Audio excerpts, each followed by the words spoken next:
to show you a way to improve the movement of your diaphragm so it can help you process your experiences and emotions more efficiently. This is going to help prevent emotion from getting stuck in the body where it tends to cause trouble for your health down the line. Before we get started, I want to let you know that it's possible that following along with this demonstration will cause old emotions to start coming up. When I was practicing this morning before recording it to share with you, I noticed a lot of old grief was welling up and ready to get expressed out of the body.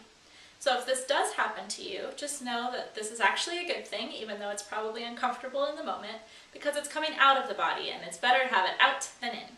So if it does happen, just keep breathing deeply. So what we're going to be doing is freeing up the movement of the diaphragm and then cleansing and clearing it.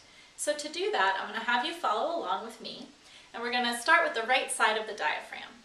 So what I'm going to have you do is find your rib cage and then go underneath it and start poking around lightly. So you're not jabbing or anything, be careful here.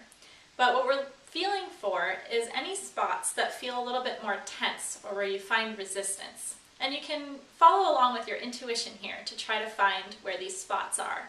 And you might want to play around with different angles until you find the right spot.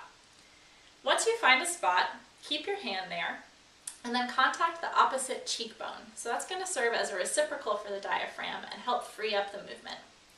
And then we're going to be tapping on the head and on the heart.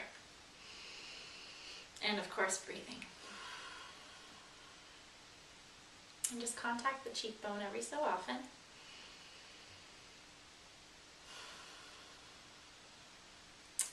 Then let's move to the other side. So we're just going to do the same thing, poking around, looking for a spot that's a little bit tense.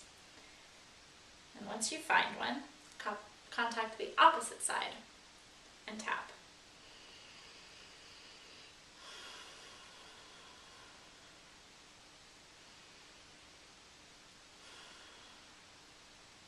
And you might want to come back to this and do it in a few different spots if you find that you didn't feel like you got all of them. But for now, let's move on to phase 2, where we're going to be visualizing cool, clean, clear water flowing through the diaphragm.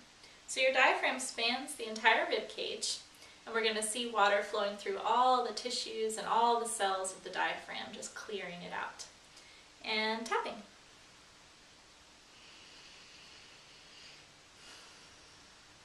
So make sure you're imagining the water coming in and out of the diaphragm.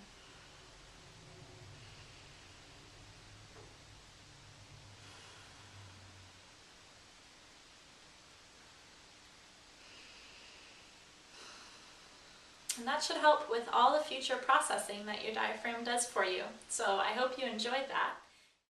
Do you have a health topic that you'd like to see addressed? If so, come on over to amberlyrose.com and submit it, and I'll get to it in a weekly video as soon as I can. See you next time!